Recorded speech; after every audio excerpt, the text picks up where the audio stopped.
ভারতের সাথে বাংলাদেশের যুদ্ধ লাগলে ঠিক কতক্ষণ পর্যন্ত টিকে থাকতে পারবে ভারত? এই নিয়ে একটা প্রশ্ন কিন্তু থেকেই যায়। কিন্তু আপনি জানলে সত্যিই অবাক হয়ে যাবেন। যদি ভারতের সাথে বাংলাদেশের যুদ্ধ লাগে তাহলে ভারতকে ঠেকিয়ে দেওয়ার জন্য বাংলাদেশের বর্ডার গার্ড বাংলাদেশ অর্থাৎ বিজিবিই যথেষ্ট।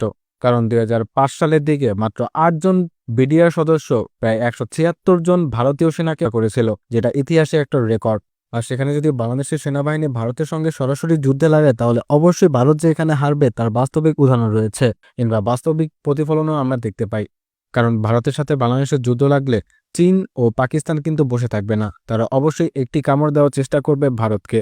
ভারতের সাথে আগে ভালো সম্পর্ক ছিল শ্রীলঙ্কার, কিন্তু বর্তমানে শ্রীলঙ্কার সাথেও কিন্তু খুব ভালো সম্পর্ক নেই ভারতের। এছাড়া মালদ্বীপের নতুন সরকার আসার পর ভারতের সঙ্গে খুব খারাপ সম্পর্ক চলছে। পাকিস্তান তো ভারতের সঙ্গে জন্মের পর থেকেই শত্রু, কিংবা এক নম্বর শত্রু। চীন গত ১২ বছরে কিংবা এক যুগ ধরে যেই ধরনের তাণ্ডব চালিয়েছে ভারতে তা আর মুখে বলার অপেক্ষা রাখে না। নেপালের সাথে ভারতের ডোকলাম নিয়ে সীমান্ত বিরোধ রয়েছে। এছাড়া পার্শ্ববর্তী দেশ অর্থাৎ ভুটানকেও শান্তিপূর্ণ দেশ হিসেবে বিবেচনা করলেও চীনের সঙ্গে তারা মাথা ঠেকিয়ে চলছে। মায়ানমারের সাথে ভারতের সম্পর্ক এজন্যই খারাপ কারণ মায়ানমারে বর্তমানে সামরিক শাসন চলছে, আর মায়ানমারের দেশের ভিতরেই অবস্থা একদমই খারাপ। এছাড়া লাওসের সাথে ভারতের সম্পর্ক তেমন ভালো নয়, তার অন্যতম একটা কারণ হচ্ছে লাওসের প্রত্যেকটা উন্নয়নমূলক কার্যক্রমের পিছনে ভারতের অবদান ততটুকু নেই যতটুকু অবদান রয়েছে চায়নার।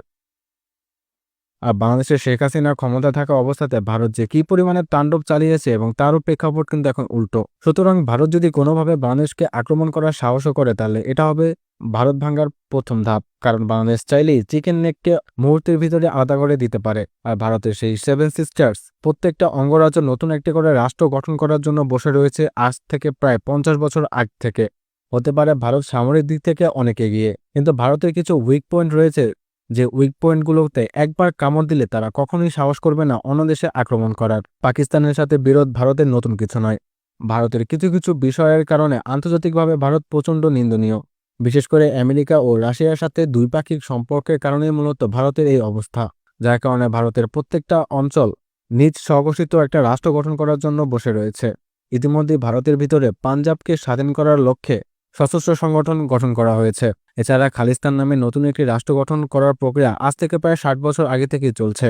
যদি ভারতের পশ্চিম দিক থেকে ভাঙন শুরু হয় তাহলে অবশ্যই হায়দ্রাবাদ পিছিয়ে থাকবে না, কারণ হায়দ্রাবাদকে জোর করে দখল করেছিল ভারত। এছাড়া বাংলাদেশের সাথে যদি দুই ফ্রন্টে তাদের যুদ্ধ করতে হয় তাহলে 7 সিস্টার্স স্বাধীনতা ঘোষণা করবে, যেটা ভারতের সার্বভৌমত্বের জন্য সবচেয়ে বড় একটা হুমকি।